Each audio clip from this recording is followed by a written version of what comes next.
Pois bem, prosseguindo no estudo de História da Igreja, estamos agora na página 90 do material didático. Vamos falar sobre Lactâncio.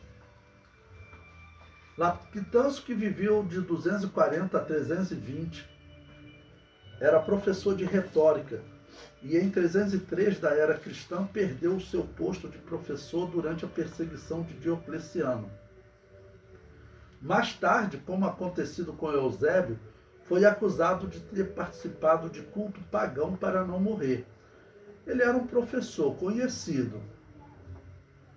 Perdeu até o seu posto por conta disso, né? Como que esse homem sobreviveu? Infelizmente, parece que foi o mesmo caso de Eusébio de Cesareia. Tá? Lactâncio era homem de confiança de Constâncio, que era pai de Constantino. Em 303, escreveu a Obra de Deus, onde faz uma apologia do cristianismo. Entre 303 e 311, escreveu 4 obras: As Institutas Divinas, sobre a maneira pela qual morreriam os perseguidores, da ira de Deus e da obra das mãos de Deus. São obras interessantes que eu vou colocar também lá para vocês lerem. E aí eu vou contextualizar quando chegar o ano 311, que aí já vai ser um ano que a perseguição vai estar praticamente encerrada. Porque Diocleciano vai ter já abandonado o império, vai ter se aposentado, né? Ok? Então a perseguição já era bem pequena. Então essas obras ele vai escrever, é difícil datar, mas provavelmente em 311. Sua obra principal, As Institutas Divinas, foi publicada em 7 volumes. Os 3 primeiros volumes eram uma refutação ao paganismo e oferece uma apresentação sistemática dos temas da apologética cristã primitiva. Os livros 4 a 7 apresentam uma filosofia da religião, que enfatiza a adoração verdadeira do único Deus, a justiça, a conduta moral e a imortalidade da alma. Em sua obra sobre a maneira pela qual morreram os perseguidores, descreve os maiores perseguidores da Igreja e as suas mortes horríveis, desde Nero, Domiciano, todos. Normalmente os imperadores romanos morriam de uma situação ruim, né? Normalmente eram revoltas, eram mortos, né, por traidores, soldados ou outros candidatos ao trono imperial, né? Em sua obra Da Ira de Deus, descreve a punição divina aos homens que escolhem o caminho mau.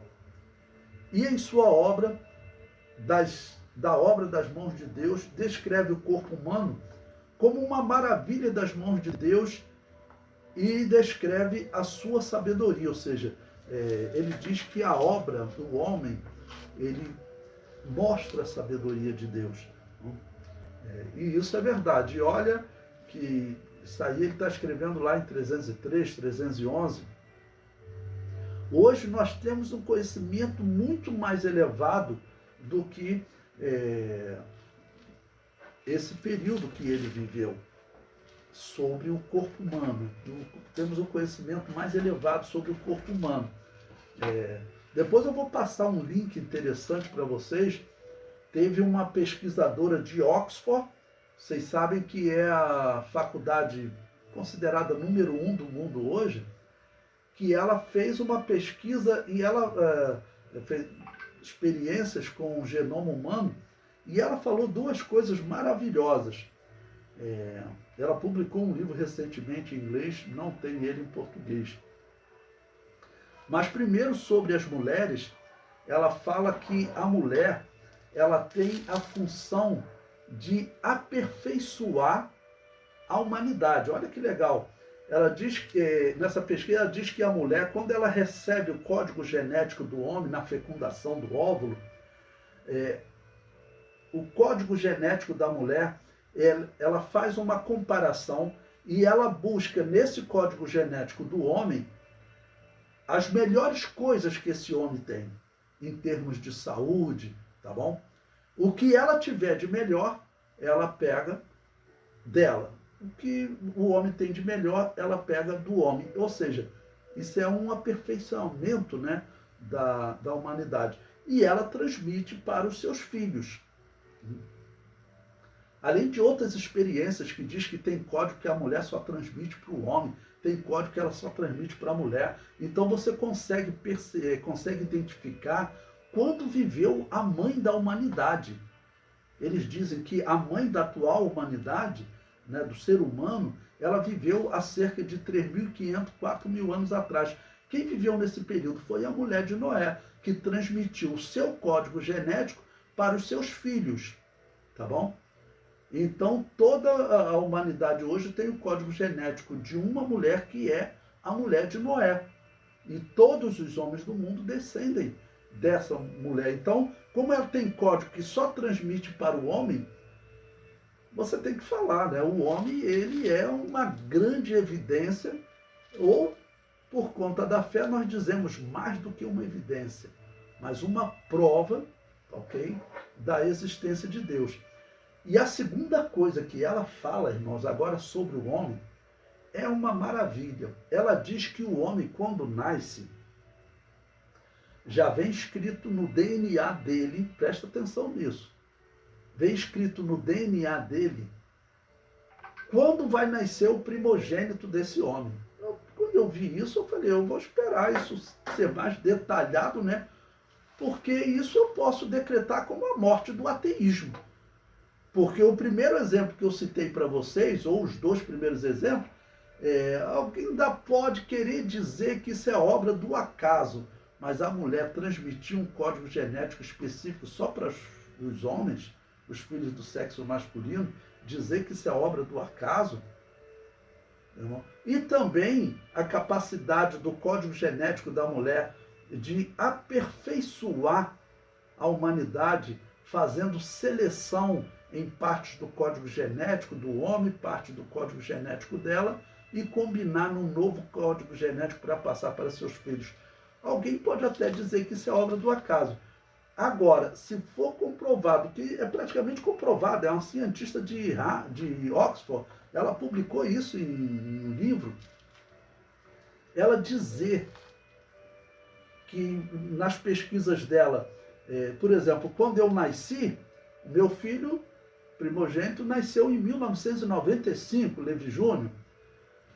Segundo o trabalho dela, quando eu nasci, estava escrito no meu DNA que o meu primogênito nasceria em 1995. Então o homem tem uma profecia no DNA dele. Isso é para dizer, o ateísmo está morto. Porque é claro que tem que existir um Deus. Nós, por conta da fé e de muitas evidências científicas, nós consideramos isso mais do que provado, né? Mas quando você tem uma pesquisa dessa, isso enriquece. Então, nessas obras, ele engrandece a Deus e falando que o homem descreve a sabedoria de Deus, descreve a sua sabedoria, né? Bom, eu botei um texto da Enciclopédia Católica falando sobre lactância, para nós vermos. Ele diz: as qualidades e deficiências de lactância são mostradas em nenhum outro lugar do que na sua obra. A beleza de estilo, a escolha e a adequação da terminologia não conseguem esconder a falta de entendimento dos princípios cristãos pelo autor e a sua quase total ignorância das Escrituras. Ou seja, segundo os historiadores, apesar dele ser um homem muito inteligente, em termos de escritura sagrada, ou seja, ele não era um biblista. Ele não conhecia as escrituras sagradas. Era mais um filósofo. E aí dá para você entender por que ele, segundo a história, muito provavelmente aceitou adorar o demônio para não morrer, né? Bom, eu coloquei um trecho aí da obra dele em que ele fala sobre como morreram os perseguidores, tá bom? Ele diz o seguinte: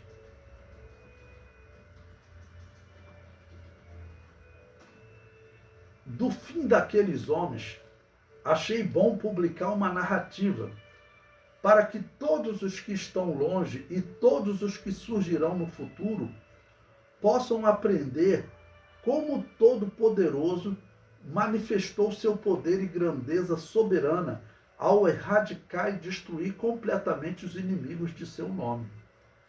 E isto se tornará evidente quando eu relatar quem foram os perseguidores da igreja desde a sua primeira constituição e quais foram os castigos pelos quais o juízo divino, em sua severidade, se vingou deles.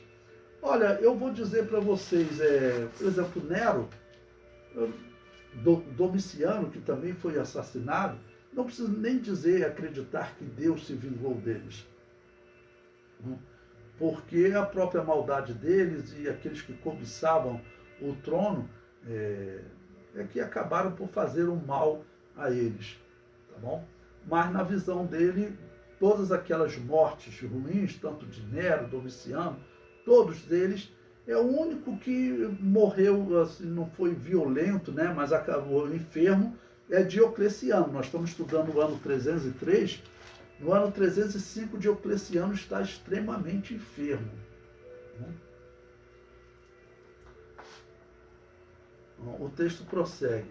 Agora, depois dos violentos redemoinhos da sombria tempestade, o ar está em calma e brilha a luz desejada.